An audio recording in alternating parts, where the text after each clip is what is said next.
Hello and welcome to Bud's RPG Review, where I give my thoughts on role-playing games, card games and board games. Welcome to part 2 of my review of Cult of RuneQuest, the Lightbringers. In this video I'll be covering the remaining Lightbringers, Irmal, Issaries and Lanorai. Irmal is a jester and a fool, changing the world in unforeseen ways, creating or destroying. Irmal can help but is more often malicious, though often used as a scapegoat. Only Orland can control him on occasion. Irmal is a god that goes by many forms: a murderer, a victim, a joker, a shapeshifter, a liar, and occasionally generous. He shifts between being a mystery and too shallow to be real, a paradox. His history is a mess, and yet the godlearners managed to work out a kind of order to it. He has been born a number of times, but it is believed that he is the child of Ratslav and Tylenia, the sources of disorder and illusion. He was mischievous but harmless, and was known to pull pranks on the celestial court, but as death was not in the world, even destruction was just an annoyance. The Gods' War brought confusion, which made Irmal's impact more widespread. He became the scapegoat of the celestial court for Glorantha's problems, gaining hate and fear. Eventually, Irmal was swallowed by Golod, the king of fish. Golod went on to fall in love with Kailira, a daughter of the earth, and she later became the goddess Kailirala, the floating island, and gave birth to Irmal. He grew quickly and went back out into the world, but it had become ugly. Nobody laughed at his jokes and he became angry at the mistreatment he received. He eventually became considered to be the root of all problems and was driven away. He was disgusted with the world's hypocrisy and vowed that it should be wiped out. He became Irmal the Destroyer and set upon a path to assist in the destruction of everything. The most important thing Irmal did was to find death, make sure it was discovered and see it used and reused. Death cut through the pillars of order and gods and mortals died. Among these were Grandfather Mortal, Yelm and Flamel. At this point chaos entered the world. Irmal survived in this world and found delight in tricking the forces of chaos, and was in his element of abundant disorder. Eventually he met Orland and his companions, who were scared of him for creating what the world had become. Irmal held no grudge against them and even helped them, though disputed by Orland, who claims to have ordered him to help. Issaries claims to have talked him into it, and Lanorai claims to have reasoned with him to help, whereas Lanorai reasoned with him with mercy and kindness. Of course, any or none of these could be true. However, Irmal's anarchistic nature meant that he was always trying to thwart those in power. He joined the Lightbringers and their quest, proving to be instrumental in many ways. For example, he seduced Sinjota the Guardian, riddled the Thief of Wisdom into confusion, and when they became lost, Irmal, who was always lost, managed to find the way to the Court of Silence. It was also Irmal who convinced Yelm and Orland to be friends. After time had begun, the surviving gods found their place in the cosmos, and Irmal became embedded in the fabric of reality as both a vengeful destroyer and harmless imp, as well as a Lightbringer. His actions and purpose could not be denied nor understood. He was always there, but not always present. Ever since the dawn, Irmal has not really achieved any great success. His inconsistency and infidelity are remembered, with even his friends only grudgingly acknowledging his actions in saving the world, though he does have a number of shrines because of this. Irmal's schemes are said to include the God Project and the Broken Council, with both Kabaji and Arkat being claimed as incarnations of Irmal. During the Second Age, a great dream was realised when a god learner, Hofhandalos the Nonwise, financed the construction of the Great Temple of United Irmal, designed in such a way that all trickster priests could obtain all trickster rune spells in one place. Though the temple was built, no new spells appeared, and it was judged to be a failure by Hofhandalos's peers. He became trapped in an inescapable feast, surrounded by madmen and boggles, and it is somewhere he is still said to be. The temple eventually went bankrupt and was condemned to be razed, however, Slantos sank beneath the waves before this could happen. Irmal has no single home in the other world and can appear anywhere and anywhen, though most often in Orland's palace, the only place he is ever welcomed. Worshippers of Irmal propose that life and death are illusions, and as such funeral rites are unimportant. He is associated with the Disorder rune and is almost certainly the source of the Illusion rune, and sometimes has an association with the Movement rune. Irmal is usually shown dressed provocatively, grinning widely with sharp teeth, one hand holding a bag of tricks and the other making an obscene gesture. It then goes into the nature of Irmal's cult. Irmal is considered to be both a superhuman and a subhuman simultaneously, bestial and divine, seemingly oblivious to his own nature. His hands often fighting each other due to his uncertainty. His sex is optional and has been known to change to a female in order to birth children to sow discord and mayhem into the world. He is not necessarily evil, he just lacks the ability to think rationally about what he does. He's credited with changing everything in the world from how it was to how it is, depicted in stories as the instigator of change, as things cannot change without him. He exists as a universal archetype. As long as his stories are told and enjoyed, some will wish to be like him, and in some societies, tricksters fulfill important social roles. They are self-centered and accused of being short-sighted, only considering the immediate gratification over long-term consequence. In all anti-society, tricksters are contrarians and jesters, satirists that abandon social constraints. They show how wrong things are while simultaneously showing how to do them incorrectly. In this sense, they help define acceptable behaviour, though in non-Atlantic societies they are usually outlawed. Even amongst their own kind, powerful tricksters are likely to be the butt of jokes, and their influence is usually based on their actions and pranks. Nobody trusts a trickster, and they are generally not well liked, just tolerated, as they have bad manners and are gluttons and selfish. Ermal's holy days are on Wild Day of Illusion Week and Sea, Earth and Storm season, as well as Wild Day of Disorder Week and Fire and Dark season. Interestingly, all subcults of Ermal agree to only one thing, that they all disagree. Not even which runes Ermal has, and they find the very idea that there is a worldwide cult of Ermal to be comedic and god-learner thinking. Their religion is an illusion and completely informal. Different shrines will have different special rune spells available, operating independently, and the trickster is one of the most widespread in existence. Strangely, shrines to Ermal work in a kind of harmony, as an initiate can gain spells from any shrine, however, only widespread tricksters can carry a wide range of spells. The cult has no organisation of structure, and powerful tricksters are just as likely to be made fun of as command respect. Actual temples are rare. Shrines are found in small cities and tend to be run by a single trickster. Initiates of Ermal are madmen, thieves and outcasts that form a kind of clown society. They have to pass certain requirements such as charm, dodge, sleight of hand, plus any the local priest desires, and these are always eccentric and often cruel. A test could be searching through a dung heap for a single pearl, for example. Within all anti-society, initiates play the role of the clown or fool and can violate sacred laws as long as it's done in a ritualistic sense. Tricksters see few benefits. Those within all anti-society join a secret clown magical society and can violate secret laws freely, but have to be wearing a special costume in order to be able to do this. This can even be wearing phalluses, covering themselves in mud, or wearing clothes backwards and inside out. Outside of their ritual role, they're not protected unless personally by a member of the All-Ant cult, and even in these areas, they are scapegoats and outcasts. As an aside, Ermal encourages tricksters to hate authority as a passion. It lists the skills they can receive training in here, as well as spirit magic that can be taught, and then moves on to rune spells. Ermal gives access to divination, extension and multispell, and in certain circumstances gives the spell reflection and whatever else is available at that shrine. With regard to subcults of Ermal, many try to emulate the trickster, gaining magic in return. His magic to humans is transitory, illusions.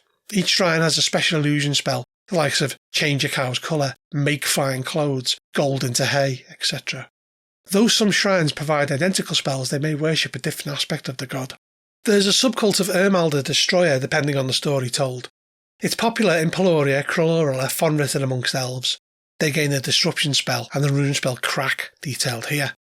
It points out that Ermal has removed certain parts of his body, and there are many cultural stories that give examples of this, and he is occasionally worshipped as the Dismembered Fool, with shrines in the Pameltellen grasslands, with each shrine of this nature providing two versions of the rune spell Remove Body Part. Ermal has been known to make himself the fool in order to save himself by making everyone laugh. There are many variations on this myth amongst different cultures. Those who become members of this subcult join the local clown magical society and are allowed to subsequently violate sacred laws when carrying out their ritual roles. This subcult provides the rune spells of Fumble and Create Feast, detailed here. Ermal also finds it funny to scare others. Elves hate him due to this, as his terror is at the heart of their woods. He has frightened children to death in Ralios for food. He had a reign of terror amongst dying empires in Peloria and even scared trolls away until he was scared of himself.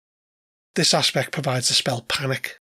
He is also a glutton with a seemingly never-ending capacity. He once out-ate Kaigalitor, which saved his life, but left the troll community without, and along the coast of Pameltella he is known as the Catsup Slob due to him putting a local spicy sauce on everything. Around Pameltella he is worshipped as the glutton and provides the rune spell Swallow. There's also an aspect of him worshipped as the imp. In this form he's playful but harmless. He once burned off Pamel's hair, fooled everyone into putting their clothes on backwards, and another time caused the Artmali to oversleep when Pamel was visiting. In Ralios he taught a dance that could not stop until they made him laugh. His worship in this aspect is mostly in Pameltella. Some shrines teach the spell Hotfoot, while others teach Scram, both of which are detailed here. As a Lightbringer, it is agreed by many that he stole fire from the darkness, and as such is an important deity in Thaylen culture, having shrines of him in this aspect. He provides the spell Hide Fire. Ermal is also known as the Murderer, sometimes by accident, other times on purpose. For example, at one time he ate all of the red-headed women of Pamaltella grasslands, whereas he slew little Zorangos in vengeance for insulting his mother. Another time it was for fun when he burned the trade fleets of Moscatal and Sigtrigor. This form of cult is found in Zamakil and Lowland Peloria, and provides a rune spell of Crack and Strike. Another aspect is that of the Rogue. As a deity that lived by his wits, tricking ancient kings and selling imaginary armies, this trickster is found in Dragon Pass, Crawler and Frenella and teaches the spell Lie. A further aspect is that of the Seducer, having incredible skills with both sexes. In one tale he slept with a different married woman every evening for 78 years, while in another he boasted of his skills to the point that a king sent women to him, each of which he seduced, including a 100-year-old virgin priestess, 100 leper women and a grizzly bear. He was finally stopped by Gorgorma for, well, read up why in your own time. He's also believed to have seduced Sinjota the Demon of Darkness in Thaylen mythology. In this aspect he grants the rune spells Charisma and Create Wine. Ermal is also a legendary shape-changer, being able to shift into almost anything. In this aspect, he has the spell Become Other Shape, with a variant being Become Other Sex. And Ermal is also known as the Thief, with his favourite being to steal from friends and companions. In Ralios, he stole Orlant's flying boots so he had to walk through the dead forests. He stole Artmal's diamond of command and protection which marked his doom. His shrines teach the spirit magic spell Silence and the rune spell Invisibility. A further aspect is that of the Truant. He avoids duty and responsibility at all turns, preferring to amuse himself. He is a master of self-delusion and self-deception, and has survived many events by just ignoring them. In this aspect, he grants the rune spell Hallucinate. We then move on to the rune priests of Ermal, the trickster priest. They need to pass the usual tests to become a rune priest, and must lead worship at the local shrine or temple, but other than that, there are few restrictions. In Olanthi society, they serve as scapegoats with many strange impositions put on them, as well as many benefits. Though they have little clout in their position, they're generally respected as holy people. They must answer the legitimate Lightbringer's call or lose all benefits. They can learn enchantments, listed here, and allied spirits tend to inhabit the likes of ravens or spiders, being notorious troublemakers. Ermal, surprisingly or perhaps unsurprisingly, has no spirit of retribution. There are a number of cults associated with Ermal. As one of the Lightbringers, those cults are associated, however only Orlanth provides rune magic. A trickster can come into the service of an Orlanthi cult which gains them a loyalty passion. The Orlanthi take full responsibility thereafter, but are also free to punish the trickster how they see fit. Orlanth grants the Windword spell. Amongst Donadar troops, tricksters are always welcome, and they are provided the rune spell Harmonise. Raven, one of the three-feathered rivals, provides the spell of Invisibility. Moving into the miscellaneous notes, we go to the subject of clowns. A strange social oddity in that clowns and tricksters can get away with almost any social disruption, and that Orlanthi recognises a powerful magic that simultaneously disrupts and maintains the cosmos. They are treated as public scapegoats and can on occasion be outlawed, driven out of town and on rare occasions killed. As previously mentioned, they need to wear a specific costume to carry out their ritual roles. They do sometimes, however, Orlanthi rituals are invited to mock them, dance out of step, sing out of tune and the like. Okay, so the next Lightbringer is Issaries, the god of communication. Associated with the runes of harmony, movement and his own Issaries rune, one that is said to represent the combining of harmony and movement as a unique communication rune, he is known as the god of roads, trade and is one of the Lightbringers. The language of the cult, trade talk, is spoken as a second language by most throughout Glorantha. He is the son of Lanster and Harana Elor, gods from the celestial court that ruled over harmony and change, growing up at an idyllic time. Noted for how smart he was, he often wandered to distant places. Some say he was the messenger between sky and earth. During the Gods' War he was known to be diplomatic, settling arguments between Yelm and Orlanth. He taught Humakt the language of battle in payment for protection, but more often he is a spectator, watching as Orlanth kidnapped Haraya, the goddess of mist, to serve as a concubine, and when Eritha was buried beneath. He travelled to the dead nation of the Silver People, yet couldn't find their names in order to revive them, though explained to them how they could bring people together. The Silver People agreeing and occupying silver, Uriria's metal, that Issaries stamped in order for them to trade. Others saw what Issaries had done, so copied him, making coins. When the darkness enveloped the world, he did not panic as he had seen it on his travels. However, death troubled him, and he sensed chaos on the horizon. He prepared the spell of passage and journeyed to find the light of communication to rekindle the world, on his way meeting the others and joining the Lightbringers. Through the chaos and darkness, Issaries was able to make small sanctuaries where the Lightbringers could heal or prepare magic. He was reliable until they were deep into their mission and his abilities failed him. He learned of the secrets of motion and stillness, and failing his communication, the secrets of silence. Ultimately, he facilitated the Great Compromise and ended the Greater Darkness. After the rebirth of the Sun and the New Dawn, his 3 children, Harst, Garzine and Golden Tongue, took his secrets to mankind. He joined the Thaylen Council, and in the Second Age his cult spread wide by the God Learners. As of the present day, his cult is the most widespread organised religion in all of Glorantha. The closing of the Seas and the Dragonkill Wars weighed heavily on the cult, as did the Syndic's ban and Frenella. By the beginning of the Third Age, the cult was weak, isolated by poverty and xenophobia, but this has mostly been overturned. The warring lands of Cathella were peacefully united into the Holy Country. Trade peaked. Ralios and Cathella were connected by the trader princes of Veneria, due partly to the efforts of the House of Sartar, who built roads and cities in the wilderness. The closing ended and the seas opened, allowing trade. Issaries' home is Exchange Place, on the slopes of the Spike, close to Orlant's palace. Worshippers may journey to the Golden Age, Lesser and Greater Darkness from here. After death, lay members are guaranteed they will be guided to their proper station in the afterlife. Should they be buried without the appropriate statue of Issaries, their case will be heard, with initiates being advised that some of their possessions can journey with them. Rune masters are guided by Issaries and are allowed to attempt to map the underworld while they live via hero questing or even trade with immortals. In the Lightbringers pantheon, Issaries' Golden Tongue is the spirit guide for other cults, leading the dead to the underworld. They defer to local customs with regards to funeral rites, but like to include grave goods. Issaries merchants are told to donate 10% of their earthly wares to strangers following a funeral. Issaries is usually depicted as a youth in local attire, one hand held forward with the other behind his back. His cult worships him as a god of communication in all forms, as well as one of travel and trade, the guardian of the way, and can often be seen to be worshipped as something separate from the Lightbringer pantheon, as it can be found across the civilized world. After Yelmad reascended to the sky, Issaries journeyed around the world to guide them back to civilization and safety. His children left as guides, with each developing into a subcult that met the needs of the locals. Despite a very particular localised mode of behaviour, they're very similar. The first of these is Harst, a god of farmers and herders, also known as Spare Grain, who appeared as an old man carrying a pot, a sack and an amulet bearing the Issaries runes. Legend tells of a man that was in love with Armia Aldrin, seeking her hand in marriage. Her father had stated that only those whose art could provide for his whole family could marry into it. Harst taught the people of Dragonpass to speak, asking among his friends for a handful of spare grain. He traded this for clay pots and then traded them to people who had given him the grain, making profits and paying back his friends. He married into the family and created the method of trade amongst his people. We have Middleman, otherwise known as Garzin. He is Issaries' second son.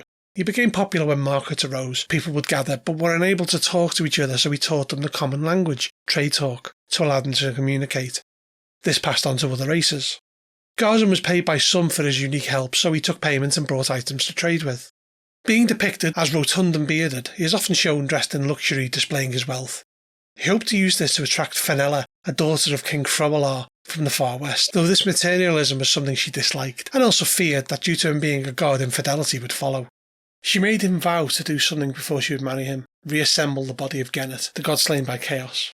Whenever any of his followers come across parts of Gennet's body, they have to depart for Gennet's desert, with the only way of circumventing this being to sell the fragment to a desert tracker or die. Golden Tongue was the third son of Issaries. He is known as the Trader Prince, a singer and wanderer. He loved to travel, and on these travels met the daughter of Lancor Mai, mother language. They bore a son together, Herald, but did not stay together. One of his followers was Kareth, the first of the desert trackers. Issaries also had a daughter, Eteries. She grew tired of her duties and decided to travel, hearing of a new goddess to the north. She journeyed there to listen to her. This was the Red Goddess on Glorantha as a mortal. Eteries learned that she could use her innate powers while still enjoying other things, and Sedenia taught her to be the guide upon the thread of the lunar pantheon, becoming the lunar goddess of trading and communication and the messenger of the Red Goddess. Though Issaries remained neutral as a trader, Eteries serves the lunar empire. The reason Issaries' cult thrives is due to the function it serves in society. Even primitive societies, initiates of spare grain, can deal with outsiders due to their language skills. Trade is served by a middleman, and Golden Tongue provides communication over long distances. Merchants sit in a strange societal position due to them not having what you would call official power, but their importance is unquestioned. Issaries' cult tries to remain neutral, preferring profit wherever possible, and they dislike war, though they are skilled at fighting. Golden Tongue is trusted even amongst weary civilizations, and the presence of an Issaries priest is often sought due to their perceived ease in communicating, whereas others hire priests of Issaries to protect their sacred grounds. Chaos is hated as per all Lightbringers, and darkness is disliked, though they can be neutral towards darkness races. The cult dislikes hyenas as they are parts of Gennert, and they will be killed on sight whenever possible. The cult also has a friendly rivalry with the cult of Lanorai, though they do support and listen to each other. The difference being that Issaries' cult will collect items and knowledge and pass it on, and Lanorai's cult will hoard them. Next, we move on to the organisation of the cult. As previously indicated, it is broken up into 3 main subcults, that of Harst, Middleman and Golden Tongue, and they all share the same temples. The merchants of the world are not led by a single network. The Great Middle Sea Empire of the Second Age once depended on this kind of arrangement, but this is no longer the case. The cult is very democratic in how it deals with local organisations and trading. The temples of Issaries are marketplaces and have sacred boundaries marked by wooden staffs carved in the image of Issaries and contain an altar. The wealthier temples erect buildings to act as shops, offices and the like. The temples also serve as mercantile banks, issuing loans and credit notes to merchants. They are most often found in cities or places of major trade, essentially wherever merchants come to meet. Temples and merchants' guilds are found throughout Gennartella. The size of the temple usually dictates how many priests there are, though the chief priest will democratically elect one of them to act as a high priest for a year. Initiates, rune priests and allied spirits all have a single vote. Priests can organise followers as they see fit, though if no priests are present, there can be no initiates. The exception to all of this is the Spare Grain cult, which has no priests and only lay worshippers. Though no special places are revered by the cult, the city of Notchet is rich and cosmopolitan, and as such many claim it to be the most holy place of Issaries. Though everywhere a market springs up or store opens is considered holy. Wild Day is a holy day, as well as being the usual market day. Seasonally, Wild Day of Movement Week is considered a holy day, and the high holy days of the cult are the wild day of each week in sacred time. In order to be a lay member, one is required to buy a statue of Issaries from a member of the cult, and staying a member of the cult is also easy with the sacrifice of 1 magic point per season being required, done by reciting a simple prayer with a sacrifice and a business transaction. Lay membership has no mundane benefits, though they can learn trade talk for free. The worship of the Spare Grain cult are mostly lay members, and anyone can join in by sacrificing 1 power at a temple or shrine. This means that Issaries merchants are bound to give a better trade deal to support Spare Grain members, and they can also learn trade talk for free. Joining the cult as an initiate takes around 4 weeks and costs 10 lunas, as well as needing a set of required standard skills listed here. Initiates may sacrifice 1 power and gain 1 rune point with Issaries. They must uphold all cult ideals and to never defile the market of another cult member. Trade talk is used in cult functions, though they are generally quite independent and don't have to report to a cult priest. Many shopkeepers join the cult simply to ensure some sort of divine protection over their business. Initiates are given rune, and 1 week and 5 dedicated to free cult training. All Issaries asks in return is that they are loyal to their temples. It lists the cult skills and spirit magic available and then talks about rune spells. All common rune spells are accessible, and in return for exceptional service to the cult, special rune spells can be learned. It then details the trader princes or the Golden Tongue priesthood. They wander searching for adventure and are priests. In order to become a trader prince, they must have been an initiate for at least a year and in good standing, as well as having bargain at 90%. They must donate 50% of their income and 10% of their time to the cult and are not financially supported by them, and they're obligated to help a fellow Issaries priest if they're in trouble and protect their followers even if it puts them in danger. In addition to this, they are forbidden from stealing unless it is a being of chaos or someone who stole from them first. They must also answer a legitimate Lightbringer summon spell or lose all benefits of their god. They have the standard benefits of being a rune priest. They can also hire themselves out as travelling guards, though the client must temporarily join Issaries' cult while they're employed, and this is one of the main sources of income for trader princes.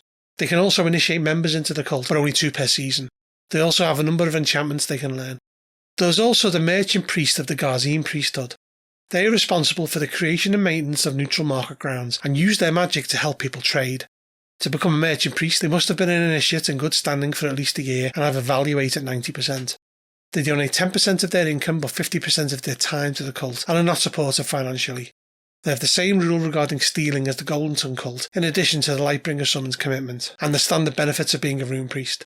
The principal benefit is the neutrality associated with being a merchant priest, and they are presumed to be automatically friendly with all they meet, with a few exceptions.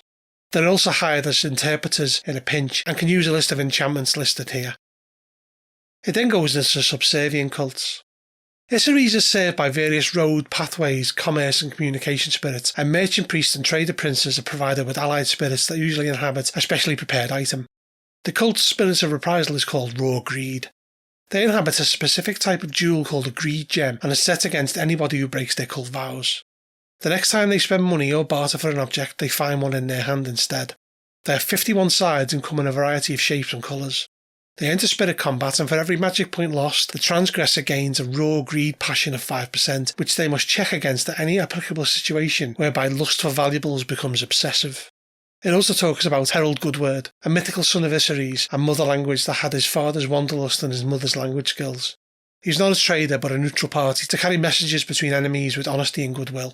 The subcult has the same restrictions and likes as the cult of Issaries and provide the spell Mind Bridge listed here. Issaries is associated with the other Lightbringers. Orlanth protects merchants and travellers and provides the rune spell of flight. Shalana and Roy worshippers are always gifted healing herbs by Issaries worshippers, and the goddess grants the spell Regrow Limb.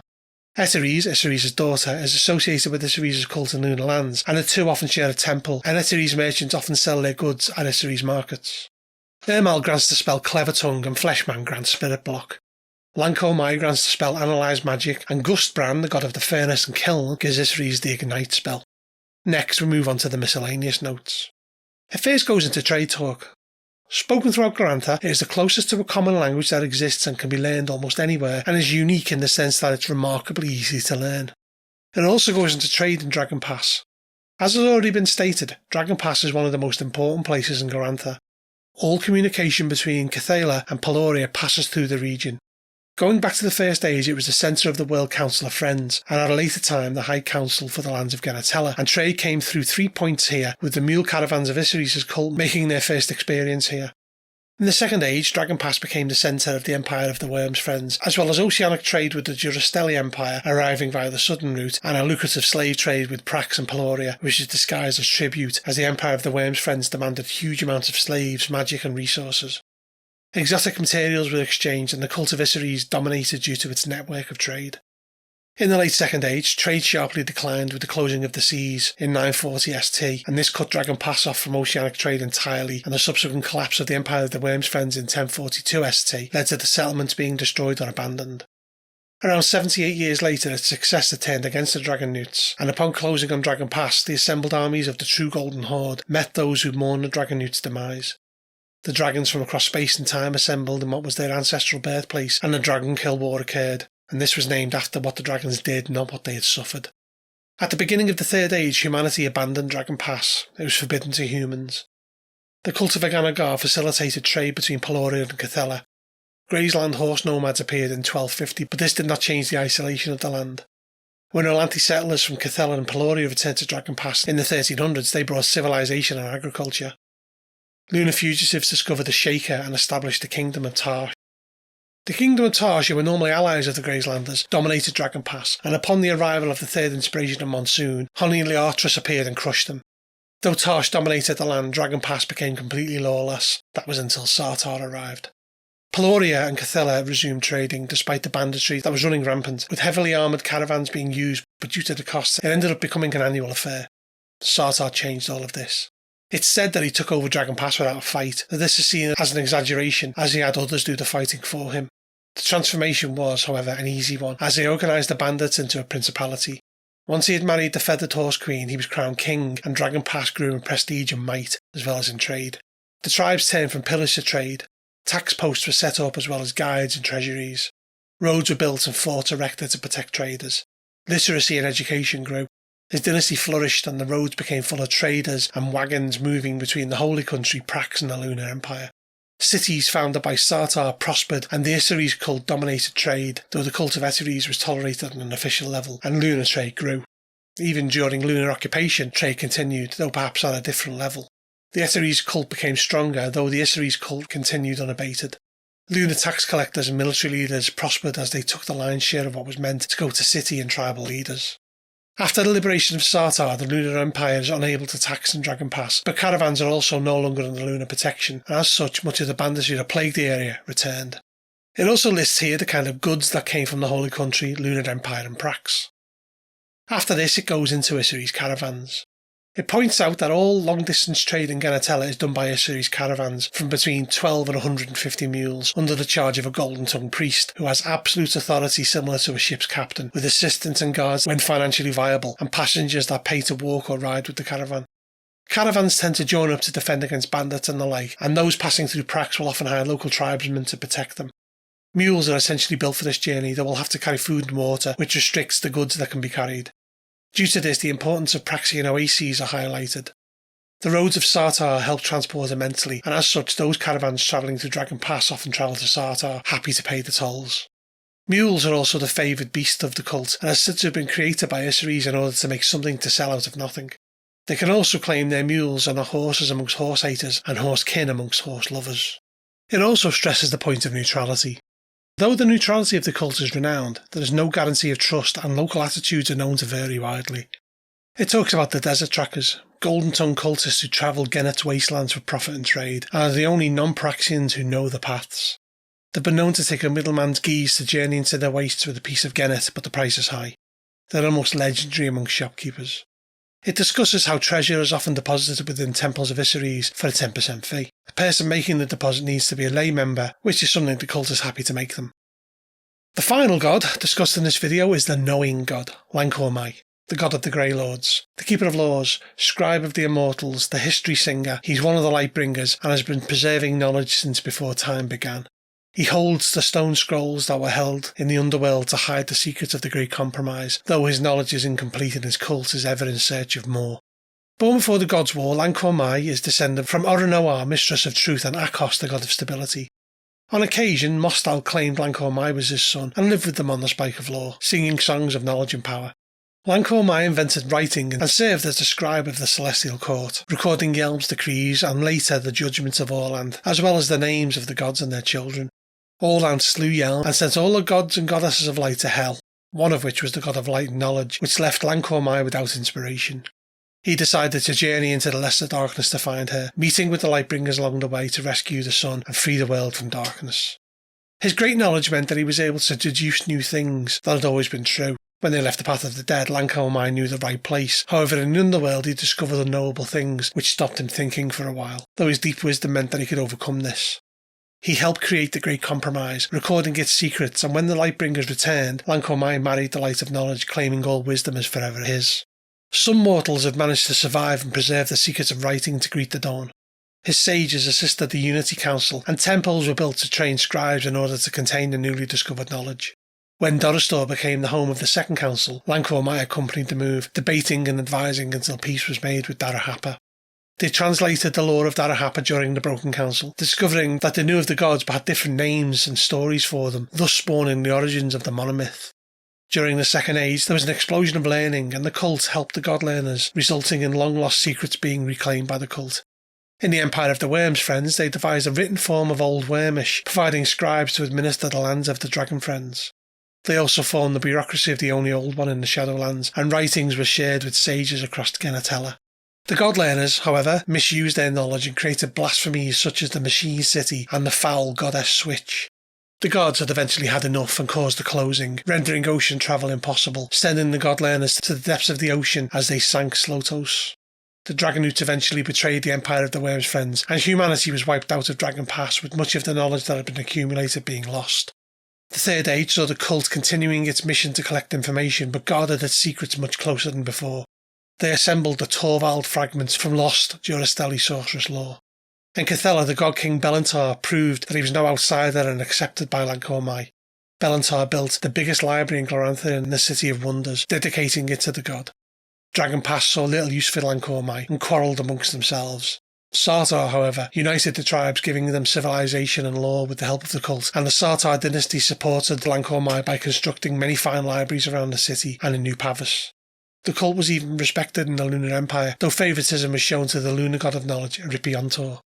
Sadly, in 1624, Harek the Berserk and his wolf pirates plundered the City of Wonders and sacked the Great Library, destroying centuries of knowledge. Lanorai lives in the Tower of Ivory with his library deep within the spike. Worshippers can travel from here to the Golden Age and the Lesser and Greater Darkness. Every possible book in existence is contained within. Worshippers of Lanorai know they will eventually travel to his court inside the Tower of Ivory to sit at the feet of their god, though their time there will depend on how well they fulfilled their lifetime quest of gathering true knowledge before becoming mortal again in the eternal circle of life. His priests have a preference for stone tombs and shaft graves, and have accounts of the knowledge they discovered read during their service. Lanorai is associated with the Truth rune and connected to the Stasis rune, showing that the cult seeks truth but holds onto it. He is usually depicted as a man in noble garb or grey robes and always has a beard. He wears the armouring of knowledge and often holds scrolls or writing equipment. The cult have found that despite Lanorai being able to embrace all knowledge, that theirs must always be incomplete and that knowing something doesn't always offer an answer to a problem. And yet they continue unperturbed as their thirst for knowledge remains. They also gather chunks of the spike in order to better understand the universe. They consider themselves above the quarrels of other gods, and as they have no ties to any elements, can advise sun, wind, moon and earth equally. Similarly to how they operated before, they provide information for those willing to pay for it, as well as searching out new knowledge. They try to remain politically neutral, advising all, and have a strict neutrality with high priests being hired as chief advisors, but not an actual part of any ruling body. This external neutrality seems to amplify a lot of the internal bickering within the cult. It uses the example of the city of Notchet, where political infighting is fierce, with accusations of hoarding information being normal, which has factionalised the entire cult there. The cult is organised into a network of Lanorai temples, and have no single monolithic leader, though the Temple of Notchet has the most clout. The Johnstown Library in Sartar is also well regarded. Intercult discussions are presided over by the Sage, with the most seniority, who has a specialty in the field being discussed, and votes settle final decisions, though this is rare. Lanorai's temples and libraries are built in the Y shape of the Truth rune wherever possible, with each arm of the Y having a special function as well as the centre. They compete with other temples in collecting knowledge, and usually have hundreds, even thousands of books and scrolls, with bigger temples having tens of thousands. The temple is presided over by a high priest who is also the chief librarian, and if this position becomes vacant, the sages gather to choose a successor.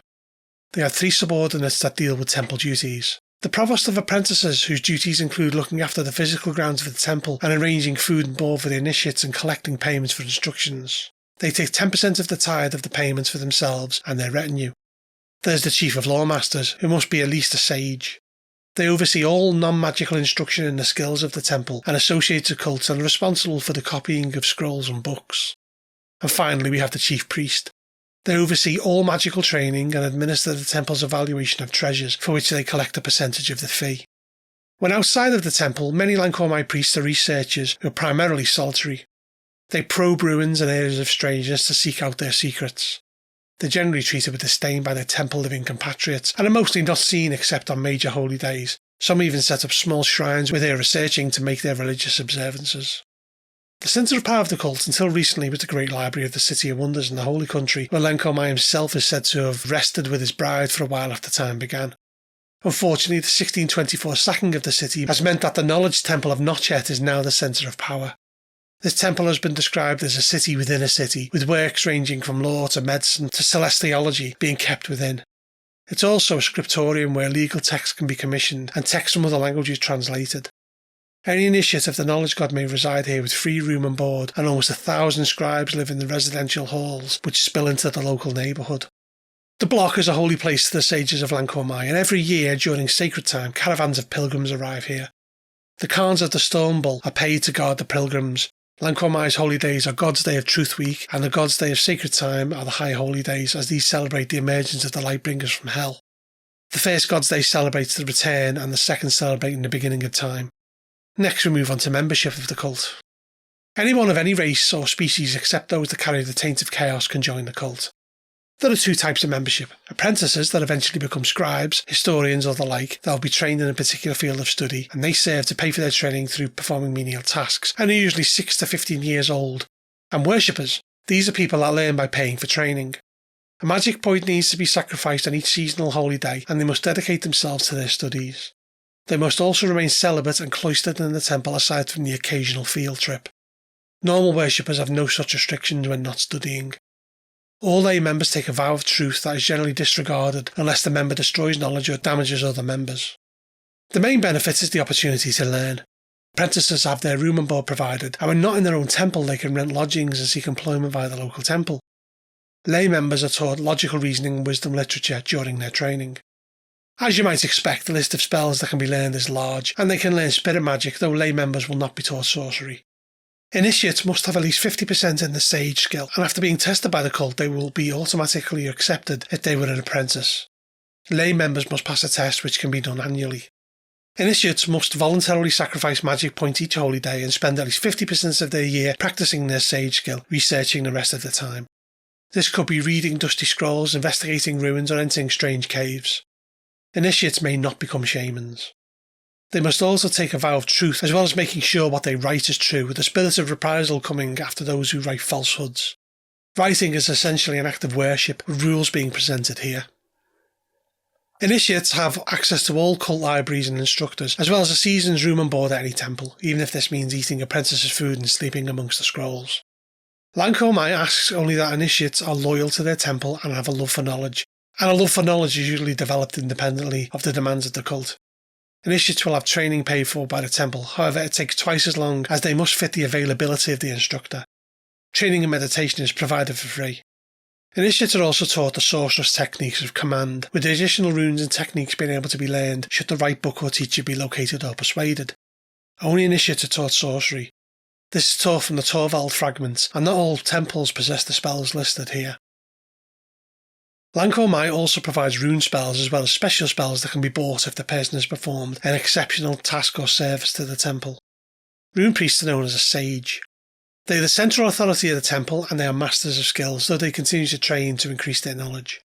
The cult sees rune priests as being premier representatives of their god, and as such they must have a firm grasp on their subjects. They must have spent a minimum of 2 years as an initiate, and power requirements aside, they must have 90% in 2 different sage skills and read and write. They must never get involved in the quarrels of individuals, nor participate in war unless a temple is threatened, called by a Lightbringer priest facing extreme danger or facing chaos. 75% of their time must be spent teaching and 15% in temple duties, while paying 90% of their income to the temple, while also upholding their vow of truth. They cannot marry an initiate, priest or lord of any elemental deity other than Sky, and spouse must become at least a lay member of the cult. They also cannot allow repositories of knowledge to be threatened. With these restrictions, the priest is served the best cut at every meal in the temple, takes formal precedence over all ceremonial functions, and are the most prized of advisors, sometimes allowing a noble or ruler to be their patron, though they only act as freelance advisors and never attach themselves long term to an individual or ruling body. This has birthed a name they are known by collectively, the Brotherhood of Free Sages. They have a list of enchantments that they can learn. Following this, we have another fantastic full-page piece of the knowing god himself. The cult has many spirits of knowledge that serve it as allied spirits, that usually takes the form of the likes of writing instruments. The spirit of reprisal of the cult is known as the Brain Flare, a spirit that is sent against rare transgressors of cult vows. It reduces the int of the culprits by 1 a month until they make recompense or die. Recompense is usually a quest. There's also the Grey Ones. Thought to be a group of victims of the Great Darkness who found their way to safety before time, they are believed to be who the Lord of Cartography has learned from. Aside from Lightbringer cults, Lanorai reject elemental ties in regard to associated cults. From Lanorai, the rune spell of Restore Health is given, and from Ermal, whom Lanorai's cult recognised the cosmic importance of, is learned the Clever Tongue spell. Fleshman, as well as all Lightbringers, gives the Spirit Block spell, and Issaries gives Lanorai the ability to train and speak other languages, as well as a variant of the Create Market spell, Create Neutral Ground. Orlanth gives the Windward spell, and Mostal gave the ability to teach others alchemy. Finally, we move on to the miscellaneous notes. First up is the library. Gathering knowledge is one thing, consistent classification of such knowledge is a whole different thing. As such, priests will often know where books and scrolls relating to their speciality are, usually by starting their own private library taken from the main library, with this not often discovered until they die. That usually means that the specific knowledge one may seek will be somewhere in the Lanorai temple, though where is a different question. Certain temples of the god may adopt specific colour schemes for everyone to wear. For example, in Pavis, the name Grey Sages is taken from the robes worn by the survivors of the rubble. In Notchet, the different factions have different colours associated with them. The type of ornamentation worn is not dictated by this, and they may wear what they see fit. Additionally, all sages have beards, with women wearing symbolic fake ornamental beards. Real beards are usually dyed grey. Cult members of any station may only marry within the cult or those that can join. The idea is marrying truth with knowledge. In parts of Peloria, the knowledge god is known as Buserian the Scribe, with Buserian's cult providing scribes and administrators to the Darahapan Empire, specialising in bureaucracy and celestial law, as well as written fire speech in Darahapan. It's almost identical to that of Lanorai, except it is associated with Yelms to the Lightbringers. Yelm provides the spell Cloud Clear. And then lastly, we have Eripiontor. The Brown Man, as he is known, was an outlawed priest of Lanorai from Yuthupa and one of the 7 mothers who resurrected the Red Goddess.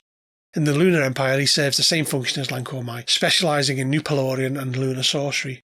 Their code of conduct is almost the same other than there being no requirement for beards. They have a competitive but generally good relationship with Lanorai and share temples in lands under lunar rule, though this is an uneasy condominium. Okay, that concludes part 2 in this series. Part 3 will cover related cults from Barntar to Humakt.